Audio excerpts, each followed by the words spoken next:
Eric B's Daily Vlogs. All right, another episode of the Daily Podcast and the Daily Vlogs with me, Eric B. I got a special guest waiting in the waiting room.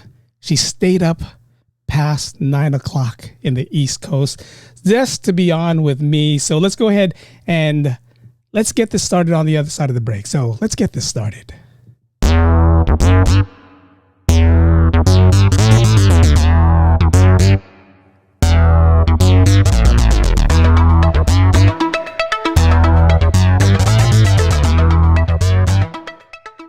Welcome everyone, it's the Daily Podcast and the Daily Vlogs, and I am your host, Eric B.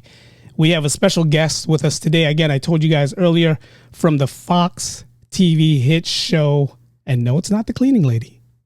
Not that. It's from I Can See Her Voice. So what I'm going to do is I'm going to play a little song that she sang. Guys, this is a really hard song to sing. From the show. You guys can hear her voice. And while she sings, I'm going to bring her in.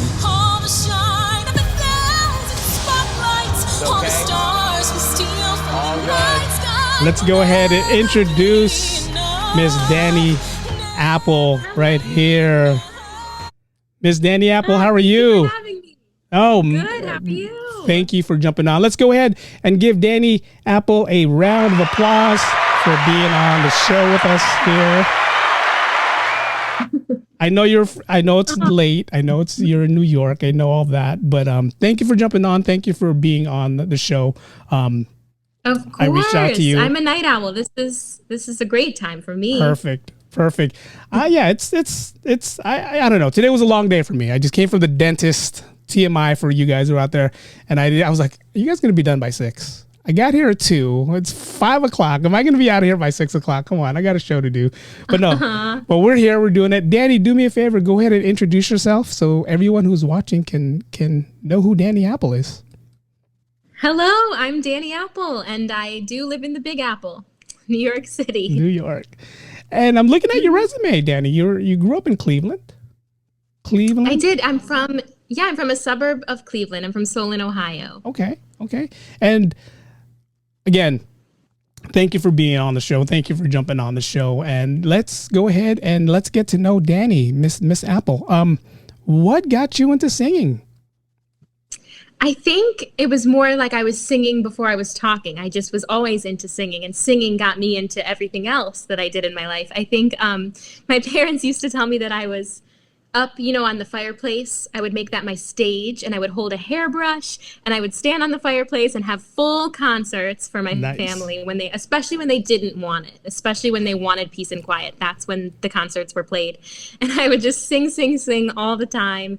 And so my mom was like, okay, we got to do something about this. This energy is too much. We need to let her express this elsewhere. So she signed me up for one of those little, preschool theater groups. Okay. And I did a little show there, and I just fell in love. And from then on, it was just show to show to show. Because one of the teachers of that preschool group was music directing a regional theater show, Sound of Music. Nice. And she put in my name to be Gretel, because they needed a young girl to be Gretel. So that was my first big show. And from there, I just loved it so much that I just kept doing a show at all times, and I just really haven't stopped. Mom needs to put that video out on YouTube so we can see and hear what Gretel sounded like played by Dani Apple. You're addicted to singing. And the cool thing about you, I was watching some of your videos, not just from what you did with I Can See Your Voice, but everything else. You just have this different voice that, to me, is Broadway-like, almost. Yeah. Is that your feature? Yeah, is that your goal?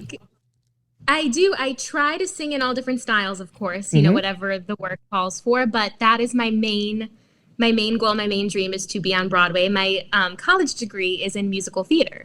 Nice. So that's my main performance type is, theater and acting and singing. Nice. If you had to pick a genre, I mean, if you had to say, what, I'm not going to do Broadway, I want to make records. What genre would that be if you had to release an album? Yeah, I would say probably pop then. Pop, okay. Something in a Sarah Bareilles type vein. I can see that. It's funny. I was listening to one of your songs on YouTube, and I was like, this kind of has that like Sarah McLachlan vibe That the way you were singing it, I was just like, wow, this. Why aren't you on the radio? I need you. You know, we need Dani Apple to be on the radio. Thank you. That would be cool. Yeah. Hey, you're on the right spot, and for you to be on a mainstream like that TV show, I can see your voice.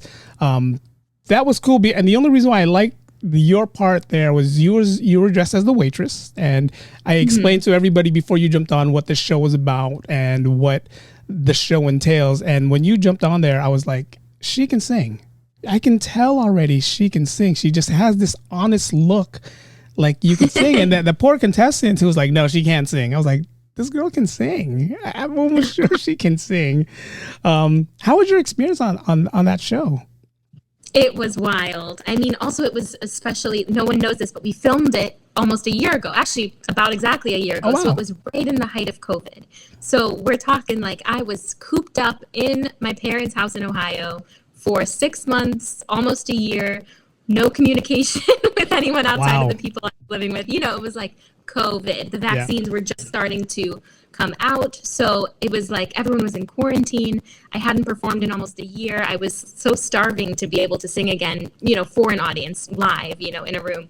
So it was truly wild because not only was it my first opportunity to perform in so long after a pandemic when I didn't know if I was going to get the opportunity to sing again, but it was to that degree, to that scale, right? That was one of the most exciting and biggest deals of a performance I had ever had. Yeah. So to go from 0 to 100 in that moment was quite unbelievable.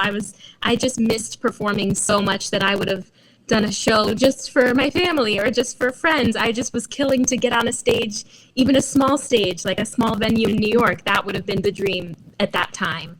And so to go from dreaming of just singing again, even if it was for 10 people, to singing for these celebrities that I've been looking up to my entire life, with Ken Jeong right there, who I admire so much, just how crazy. It was just so surreal. How hard was that for you not to say anything for 6 months? I mean, you knew it was coming out, and I'm pretty sure they told you can't tell anybody, you know, the outcome of the show. How hard was that for you not for keeping your mouth quiet? Yeah.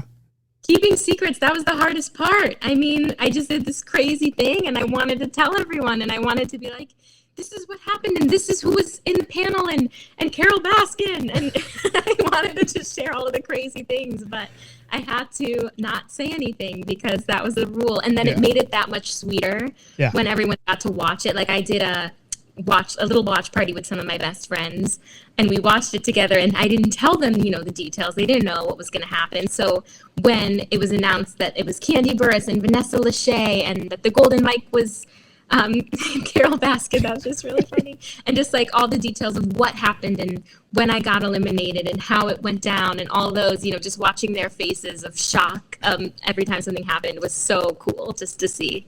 How was your? That's nice. That's nice that you brought that up. How was your friend's reaction when the contestant said she can't sing? Did they just like throw things at the TV like, oh my God, come on, really? I don't know. I think we were just kind of laughing. I think we were laughing to it, like when the judges were saying like nice things like, oh, but that's confident walking. She must be a good singer. And my friends were like, that doesn't mean she can sing. Even though they knew I could, they were like, that's not true. Like they were just being really funny. And my other friend was like, what's up with the costumes? I don't understand that. Like, you know, it's just their funny reactions were really, really, really funny to watch. Were you ever a waitress? Or did you get to pick your costume, or were you ever a waitress? Is that the reason why you chose the waitress? Yeah, so they actually put you in the costume of whatever your day job is. Okay. Besides singing. So for me, I actually have, you know, New York City actors. We do a lot of different things to pay the bills and make ends meet. So I do a lot of things. Right now, I'm really big into bar mitzvah tutoring, and I teach Hebrew school. Nice. And I told them that, and they were like, we don't have a costume for bar mitzvah tutor. I said, okay, that's fair. But something else that I do is I wait tables. And one of the restaurants I wait tables at is a singing server restaurant. You know, it's one of those where we give the food and sing. Wow, okay. So they said that's perfect, singing waitress. Like, and they thought of the idea because there is a musical Waitress written by Sarah Bareilles. So they said that's just perfect. We'll dress you up like you're in that musical. You'll sing a song from that musical for the lip sync. They really played into that. because it was such a perfect, like, just easy aesthetically pleasing thing to do. So nice. It worked. Was that your first time on national TV? Was that your first time on a big TV screen? Pretty much. In the pandemic, this is really silly, but about almost 2 years ago now, the time is flying by, but early pandemic, I would sing around the house. I went back to Ohio to be with my parents, like all New Yorkers did. And I would sing around the house, and their dog, they have a little Shih Tzu dog, and he would start howling with me whenever I would sing. He wanted to sing along. So we became duet partners because he was the only duet partner I could find, and we would sing together. And I posted a video of us singing a duet, and it went viral. You know, in times of COVID, everything is up for grabs to go viral. So we were on national news together, me and him. Nice. For that. So this was my first time being on national TV without my dog being famous. This was my own without my dog, yes. I see. I'm looking at your resume here. Again, if you guys want to look at Dani Apple, her website right here, daniapple.net. Her resume is on here as well. Impressive resume. You play the ukulele? Do you play that? Do you play that well? Yeah. I haven't in a long time, but I did a lot in college. I was always ukuleleing around. Nice. What's your favorite song to play on the ukulele? I actually never. I mean, I played like a Lady Gaga song a lot, but I mostly in college I did a songwriting class for fun, just to kind of, you know, flex different muscles. And it really helped with my music theory and with, you know, just being able to arrange songs and cut my own audition cuts. And you know, it helped a lot with theater. Those skills are really good for me. But I took a songwriting class and I wrote a lot of little ditties on it. Nice. Yeah, so that was really fun. Just an extra. Nice. Yeah, you have a lot of good. I mean, I'm looking at your stuff, your resume here, and just everything you've done. You know, you've sang at the Macy's Thanksgiving Day Parade. You rolling into the Rock. That's some cool stuff. What's your most favorite? Besides, I Can See Your Voice. What's your most favorite experience that you had singing wise right now? Oh wow, that's such a good question because there have been so many different ones. I think. It totally depends because I've had, you know, theatrical experiences where I was singing as a character, and then, you know, different opportunities where I've sung with orchestras or in concerts. But I think, would you like to know like my favorite theatrical experience and my favorite singing experience? Yeah. So I think it's hard for me to like pick my favorite roles I've ever played because I'm always obsessed with the one I'm currently working on because I delve so much into that show that it's my new obsession. But right out of college, my first like big role regionally was, and it was a newer musical at the time, so that made it even cooler. But I did the show Freaky Friday. Okay. You know, the movie Lindsay Lohan. Yeah. It's also a musical now. They wrote it into a musical. And so we were the second people to do it. They had one other cast before us, and then we were the second people to ever do it. And I got to play the Lindsay Lohan part, which meant I was the daughter and the mom. So that was so cool because I was playing two roles essentially, and two very different roles who fought a lot and hated each other. Yeah. So to get in both of their shoes was wild. And that was also like right out of college. So it was my first big show to, as an adult, as a professional in this career, to really delve in was the coolest. I mean, and it's a really hilarious show, and I love comedy too. So, and I loved the songs that I sang. So vocally, that was a really, really cool thing to do.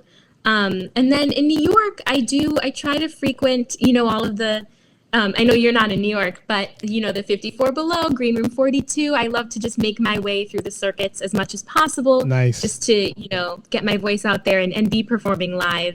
And I did, right before the pandemic, I did one concert that was really special to me at it was at Green Room 42, but it was a Frank Sinatra concert. And I sang the song From Here to Eternity in the style of him. And it was really cool because there was a huge band behind me, like almost a 20-person orchestra just backing me up. So just it was the coolest, you know, live concert kind of thing because it was my last big one before the pandemic. So that memory carried with me for months after when I was itching to be back on a stage again. And just the room full of people, like I knew it was going to be a while before I'd sing in a room full of people like that again. So that was really, really cool. And I got nominated for an award for that performance. Wow. So that's why it's very special to me. Wow, nominated. That's a big thing. That's cool. Congratulations for that. Yeah, thank you. It was BroadwayWorld.com. It's their cabaret awards. They always do them every year. So that was the 2021. Nice. Pandemic is somewhat over. So are you getting more? Are you there like Broadway, trying to get your voice heard again, trying to get out there to do more things? Yes, definitely. I'm back in the swing of auditions and pounding that pavement and doing everything I can to just kind of be heard as much as possible to, spring into the next opportunity. I've been interviewing a lot of actors and actresses from, TV shows, and singers and actors and actresses are almost the same when it comes to trying to be found, trying to be heard. Singers, you guys can go from, Broadway to TV show. If there's a TV show like GLEE and they're looking for people who can sing and act, that's the good thing about what you can do as a singer, because you can do both. If you can act and you can sing, you can have two different things, on your resume right there. Are you into something like, if GLEE did a reboot, would you be willing to be like, hey, let me jump on this? Oh, that would be my dream job. I always say GLEE was produced too early. It should have been when I was that age, because I was slightly too young to be in it. But oh man, that would have been so perfect. It's funny because on my episode of I Can See Your Voice, something they said about me when they thought I was a bad singer was they said she might just be an actress but not a singer. Like She can act but sing. And all my friends were like, why can't she do both? Yeah. Why can't we be both? So that's what was really, really funny, was they thought I was one but not the other one. It is both. And even in musical theater, it's even one up. It's being a triple threat, acting, singing, and dancing. So nowadays, people can also do gymnastics and all these crazy. So the more, the better. I mean, with everybody doing reboots now anyways, I don't see why they won't do a reboot of GLEE. Reboot GLEE, or not even reboot, like GLEE 2022, and have you jump I think on it would that? have the following. It would. Just TV movies like Pitch Perfect, it's like you watch Pitch Perfect and you watch a movie like that where you have these actors who can sing, but they're acting, but they're singing. But if you can actually get a singer who can act and be in a movie like Pitch Perfect, or even like a TV or a movie like GLEE, I think that'll be perfect, right? That would be my biggest dream of all. We got to make it happen. There you go. Well, I'll make the calls after we get off here. We'll see who we have to bribe to get the GLEE back on TV. Have you ever sang a national anthem for anybody? I have a couple times. I did with the cast of a show I was in. We sang it at a Cavs game once. That was very cool. Nice. The Cavs are awesome. That's our home team. I'm not into sports, but that's the one thing that I think is cool. People tell me, people who know sports say that's cool.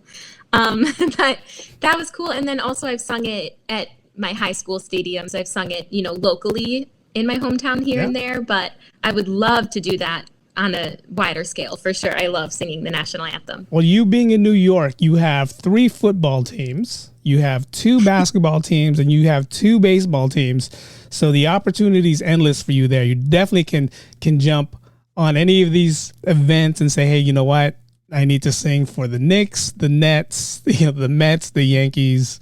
Again, wow, I'm becoming educated now. Yes, this is yes. good. I'm learning so much about yes. Don't be surprised if tomorrow someone's like, we need someone to sing the national anthem for Saturday's game for the Mets.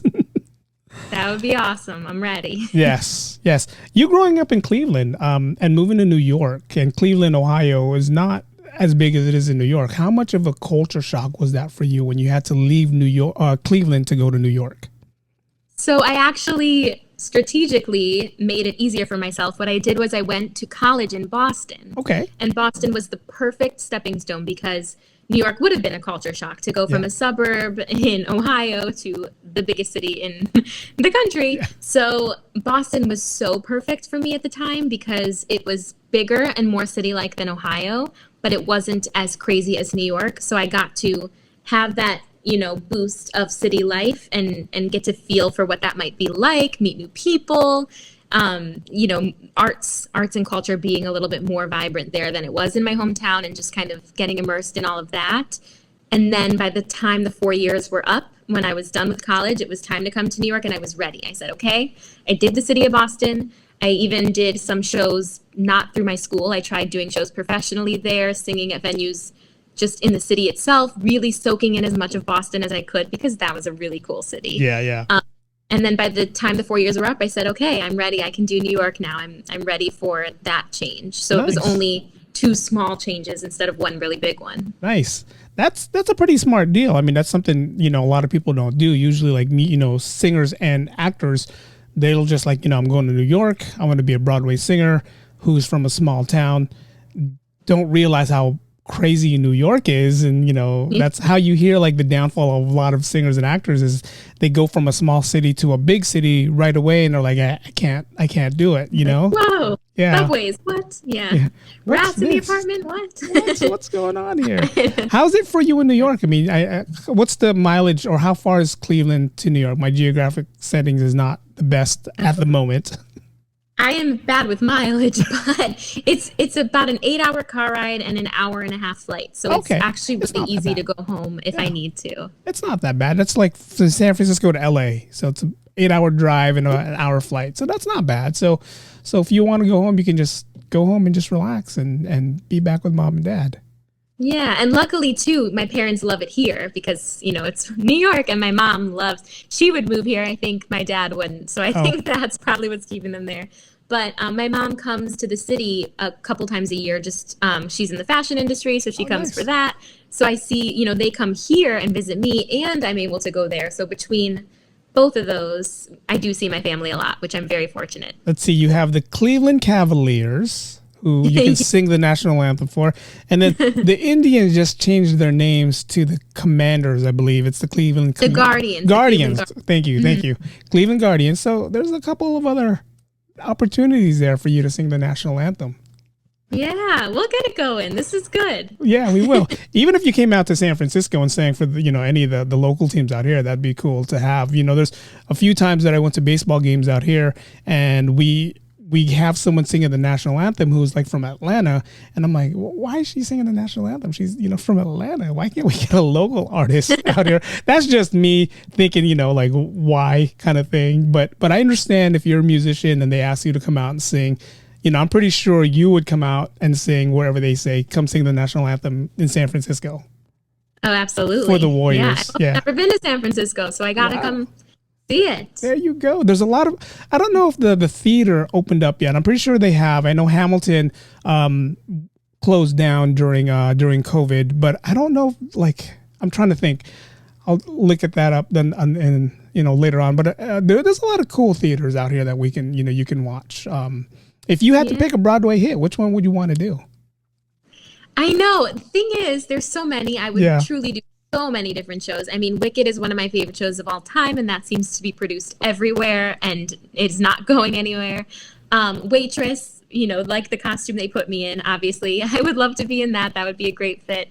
But I also, one of my biggest dreams is to originate a new role. I'd love to jump into a show that's already been up and running, but how cool would it also be to start a show from scratch, when they're writing a character? And if I'm one of the people that is in the original cast, they would be writing it around me and around my strengths and vocal abilities, and just to be in the room when decisions are being made and to see a story come to life from its roots would be so cool. So maybe there'll be a new musical one day that will be the next Wicked. There you go.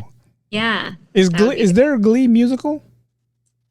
I don't believe so, but that would be fun. I do think people would like that. Thinking out the box here, we can get the people like, hey, let's get Dani Apple and let's get her part of the Glee musical.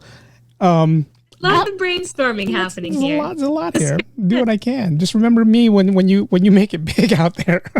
Remember, Eric's the one that got her on the Glee musical. No, it's not. Danny's doing all the work. It's Danny's voice.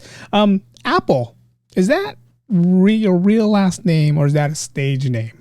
It is my real last name, which is so funny because it's perfect, and I will keep it no matter what. Yeah, I sent for everyone who was watching. I sent the flyer out, and I told you I was going to show it to you before I shared on social media. And right next to your name, I put a little apple. So it kind of worked with both the New York, because it was the New York skyline and your last name Apple, and I was like, let me throw a little apple here just to make it look like we're talking about Dani Apple. Yeah, it's so cute. I love it. If you go on my website too, there's a lot of apples there too. Apple, yeah, I'm looking at it right now. There's a lot of apples. Everything is apples. Again, if you guys want to go check out her website, it's daniapple.net. See it right there below. What's your next big thing, or what's going on? Well, what do you have plans moving forward? Yeah, so that's what's crazy is because I just finished a show. So that's, the crazy uphill, downhill climbs of an actor is like you can have so many things going for you at one point. You can have so many projects you're working on, and then all of a sudden it's back to zero, back to blank, going pounding the pavement again. So I just closed a show a few weeks ago, which was a really, really special experience. But now I'm back to auditioning for that next step. So can you tell us the show, or is it a secret? No, it's already over, so I can absolutely talk about it. What's the show? It was a show off Broadway. It was called The Baker's Wife. Okay. It's Stephen Schwartz musical. It's one of his lesser known musicals. And Joseph Stein wrote the book, and he wrote Fiddler on the Roof. So maybe that's someone you'd recognize. But The Baker's Wife. It's a very beautiful, intimate musical, and I did it. In the Times Square area last month, and I was in the ensemble and I understudied the lead. And people don't know the show, but a lot of people know the song Meadowlark. Okay. I don't know if you've heard of it. That's like the song that kind of got famous from the show. It's a beautiful song. So I understudied the role that sings Meadowlark. So that was very cool. Nice. It's one of my favorite songs ever.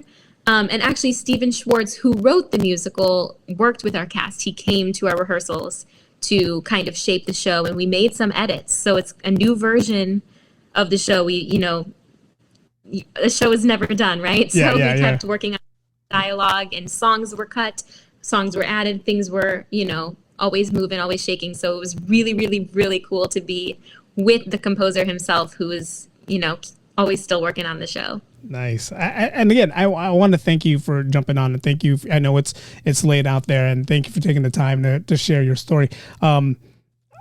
Your voice is just something different. Now, when I heard your voice on, I Can See Your Voice, I jumped on YouTube. I looked you up right away because, they don't tell us your name till after. So we can't really look you up to see if you can sing, because that's cheating, right? But I looked you up and I was like, oh, she has a lot of good, again, look her up on YouTube, guys. If you guys are watching her on YouTube, or go on her website, you can see all the videos on there. But there's a lot of cool songs on here. A lot of cool, your voice is just a different type of voice. And, I'm more the R&B type listener when I'm listening to music, but there's something about your voice that I can just fall asleep listening to, just because it's so soothing when it comes to your singing. Your song from I Can See Your Voice, what song was that? That was Never Enough. It's in The Greatest Showman. I don't know if you've seen that movie. I did. But yeah, it's that big song that is sung by that famous opera singer in the movie.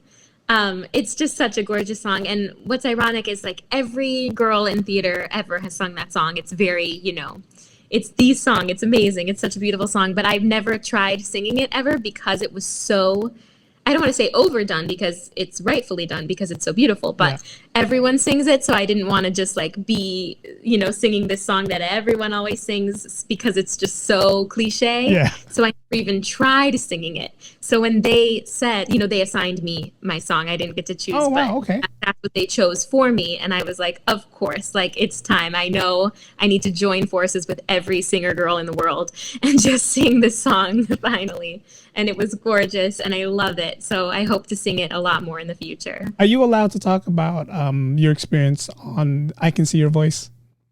Yeah. Okay. You can ask any question, and if there's something that I wouldn't be allowed, then I'll just say it then. Did you already know who could and couldn't sing? Like, there's a few that couldn't sing. Did you already know who could and who couldn't sing? So that's what's wild, is we were not allowed to know anything. Oh, wow. So I was shocked by that. I didn't think it mattered if I knew someone could or couldn't. I wasn't the one guessing. Yeah. But it didn't want us to make any faces that would give something away. Like if I knew the person next to me could sing and I like give a face, could give something away. So they didn't want any of us to know. So they locked us away. That sounds dramatic. But we all had our own dressing rooms backstage. And we all had wranglers that followed us from the dressing room to the stage. So we were like the only person I ever saw was my wrangler. Like I was not allowed to interact with the other singers backstage at all. I was shut away in my own personal dressing room. I was so lonely. I wanted a friend so bad. Whenever my wrangler came in, I was like, hang out with me. Like, let's play a game. And she's like, I'm busy. I have to do stuff. But yeah, I mean, I thought that was wild, but we were not allowed to know anything. So I was finding everything out live as the show was being filmed, just like everyone else was. And what's funny is like I was playing my own game, right? I was trying to figure it out myself. And the things that gave it away to me as a singer, I could tell who in the rehearsal breaks was drinking water and drinking tea and like having honey and lemon, and who forgot to even bring a water bottle to the show. Like those were the dead giveaways for me. But some I couldn't tell. Some was tricky for me. So if I was there and I was drinking a Coke, you already would have known that I wasn't the singer because I'm drinking the Coke, right? Not saying one of them had said, like in the group she walked in and she had said, I overheard her say that she got the vaccine that morning, and which was, so exciting because they were just being invented. And I remember thinking, that's not a singer, because a singer would know that there would be side effects and that it would hurt the voice. They wouldn't do it that morning. They would have done it the next day. Yeah, after the show. Yeah. How was your experience with Ken Jeong? He was so nice. Because of COVID, we weren't allowed to hang with the panel backstage. So I didn't get a chance to actually like meet and talk with them. But Ken, I did at the very end, like he was passing by me on the way to his trailer or something. I remember just walking past him briefly, and he did stop to say like, wonderful job. It was such a pleasure meeting you. And that was so nice because he didn't have to do that. And he took the time to do that. And I thought, wow, he's really, really cool. And also just like, when the cameras are rolling, he's hilarious and sweet and awesome. They would call cut. He was so comforting to the contestant, who didn't have a background in film. She was just an everyday person. So he was helping her, like, you're going to want to stand on this mark, and, oh, you should put your microphone like this. It'll pick it up better. Like, he was so good at, holding her hand through the process of, like, how to be on film and how to be on set and everything. And that was cool to watch. What amazes me about that show is how you guys can just keep a straight face. That was so hard. No smiling. I mean, you sing your song and then you just stop there and you're just staring like a blank stare. And I'm like, how are you guys doing that? I cannot sit here. I would smirk. I would smile. I would, laugh. When Carol Baskin came on, I smirked a little bit on the inside, but I contained it as fast as I could.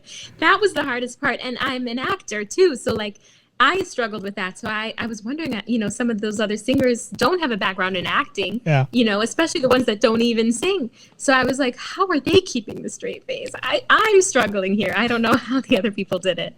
No, you did a great job. And I don't remember the outcome of the show. I don't remember if she picked a bad singer at the end. But to me, that show's hilarious. I always want, it's sad to say this, but I always want to see a bad singer at the end when they do their duet.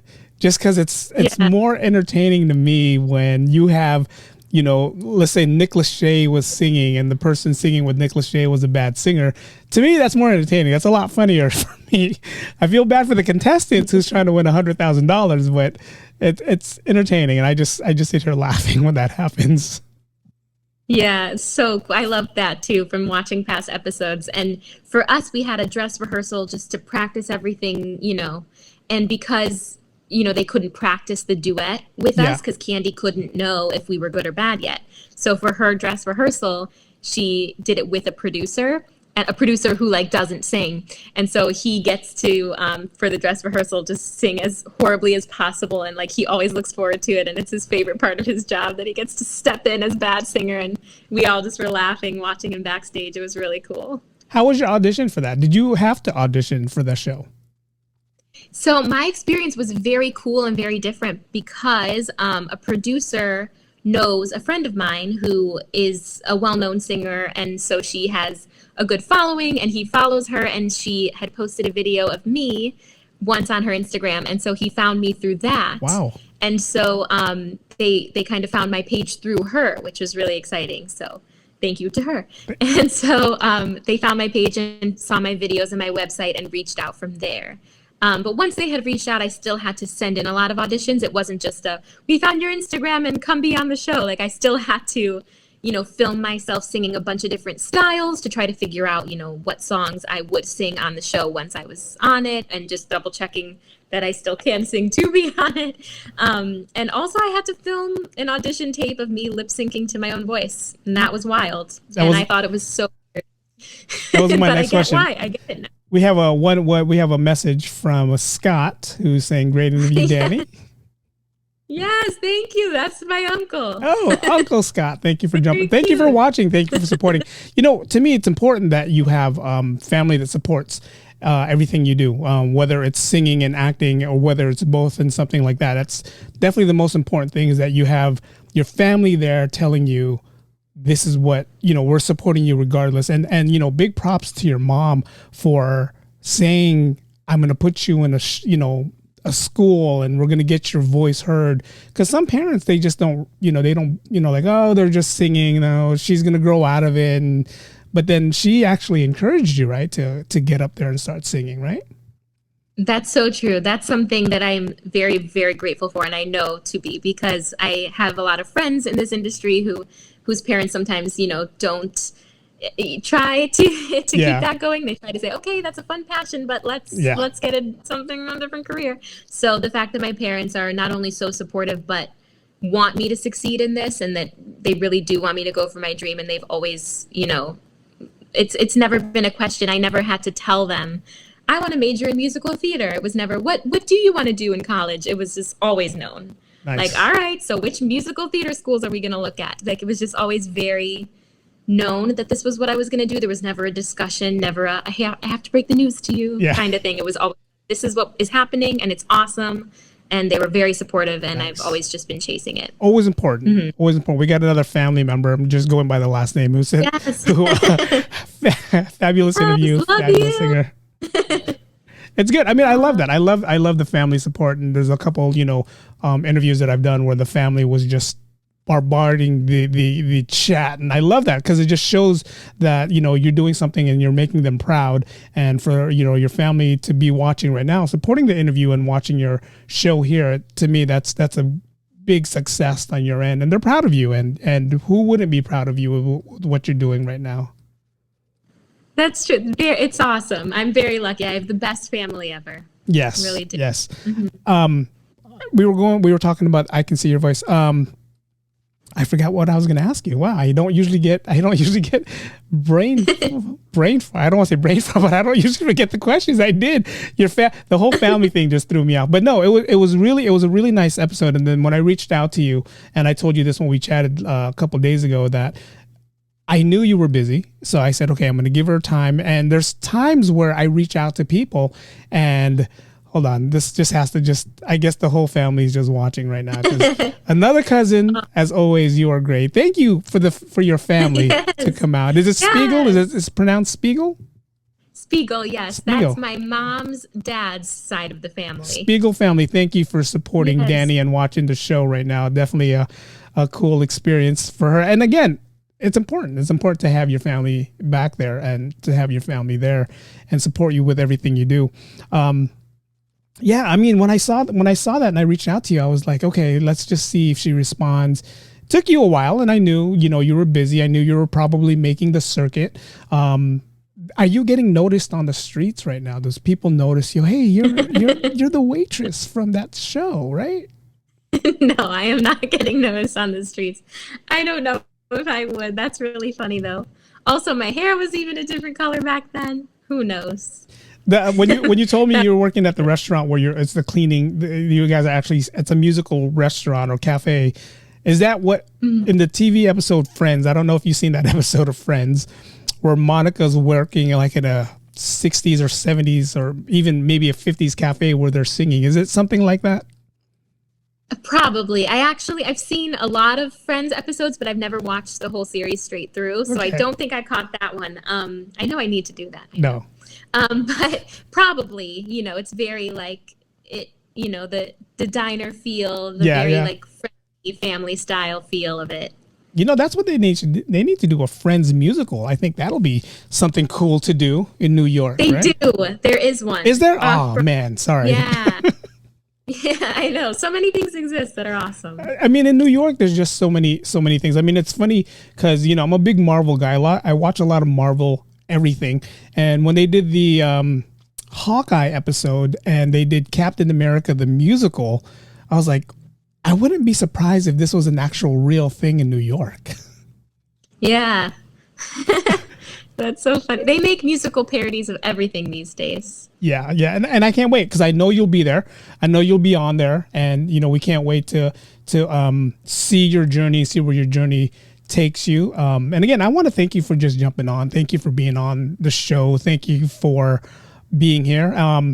Besides the next hustle, before we start wrapping this up, besides the next hustle, what's the big goal in life right now for you? To be on Broadway and to play a role on Broadway too, to develop a character and that, I mean, that's just my dream. Just performing live Yeah. in front of a lot of people is just the dream.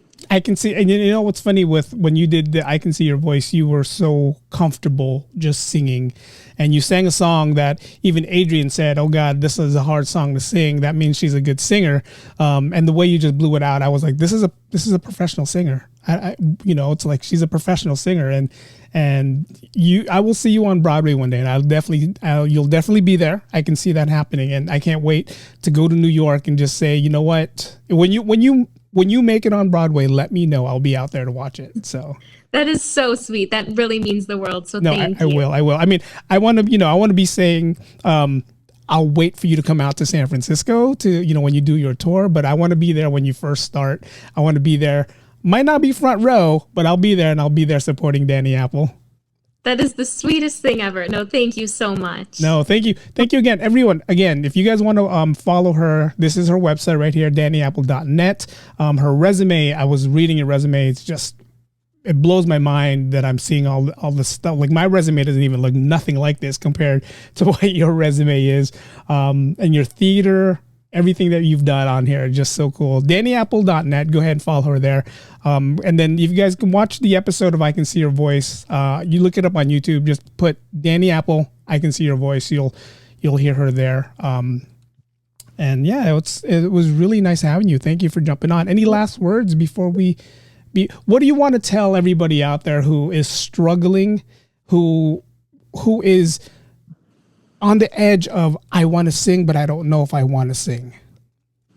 You have to, I know people, it's a broken record, everyone says this, but you have to always try and you have to keep going, because every no leads to another yes, and you just have to always try. And something that I've been living by lately, just me personally, is never say no to yourself. Plenty of other people will say no to you, so never, don't let an opportunity come because you think, oh, I'm not going to be good for that. I'll never get cast in that show. I'm not good enough, so I'm not going to go in. Don't decide that for yourself. Let that casting director say no. You go in. You decide for yourself that you are good enough, because for all you know, you never know. Maybe you are, and maybe that'll be your big break. Wow. So only let other people say no to you. Never say no to yourself. Nice. And don't let that no be discouraging, because if one casting director says no, that doesn't mean the next one will say no either. So, Right. And it might mean that one will say yes later. Yeah. Another time. Yeah. Yeah. You. And the good thing about you is, I love what you said when you said that comment you meant about hitting the pavement, is you're hitting the pavement, you're getting your voice heard, you're getting people to know who you are, just so they know, well, you know what, Dani, you don't fit in this show that we're doing right now, but you'll fit in this other show that I have planned down the road. So, you're putting them in their heads. You're embedding your voice in their head, so they know down the road I'm going to get Dani, and we're going to do this. We're going to do the GLEE musical together, and we're going to get all that stuff together. Yes, GLEE musical, bring it back. Let's do it. Again, thank you guys for watching, and the family support that you have is awesome. I definitely love that. I'm going to give you a nice round of applause again for jumping on. Thank you for taking the time. Again, you guys can watch this on YouTube. I'm going to post this on YouTube. I'm also going to post this on the podcast channel. But if you guys are following Dani on Facebook, you guys just follow my link on Facebook. It's going to be on there as well. But the Facebook one's a little bit longer. I was on Facebook 15 minutes before you jumped on. So there's going to be, if you guys want to go straight to the Dani interview, just fast forward 15 minutes past 6 o'clock, then you'll get her on there. But Dani, thank you so much for jumping on. Thank you for being on. Thank you for taking the time. Whenever you Thank you for having me. No, thank you. Thank you. No, thank you. I'm so glad you reached out. This was awesome. So thank you. I'm glad you said yes. I'm glad you said yes. So, and I'm glad you jumped on. And I tell everyone this, and I'm going to tell you this as well. If you ever want to jump back on the show, if you ever have another story you want to share, you made the big musical, you just want to plug it, definitely jump back. Let me know, and then we'll definitely get you back on. And we'll definitely have you tell your story again. Thank you. I would love to. All right. That sounds cool. Thank you. Thank you. Dani Apple, everyone. Thank you, Dani. Have a great night in New York. Thank you. You too. All right. On the other side of the country. On the other side. Yes. Yes. Don't stay up too late. I won't. Bye-bye. Thank you. Thank you. Bye. Bye. All right, guys. Thank you guys for watching. Thank you guys for jumping on. That was Dani Apple. Again, if you guys want to follow her stuff, she is at daniapple.net right there. Thank you guys for jumping on. Thank you guys for supporting me. Again, you guys can support the channel by buying stuff right there, the mug, the coffee that I've been drinking, the shirt that I have on, the daily vlogs podcast. The daily vlogs podcast.myspreadshop.com. I'm hungry. It is time to eat. But thank you guys for jumping on. Thank you guys for watching. And that's it. This is going to be the last interview for a while. I do have interviews lined up, but it's not for the next month or so. I have been doing a bunch of different projects that I've been doing on the side. And when that all comes into fruition, you guys will know. But until next time, thank you guys for watching. The live stream podcast has ended. Go in peace. Thank you for listening. You've been listening to the Daily Podcast with Eric B.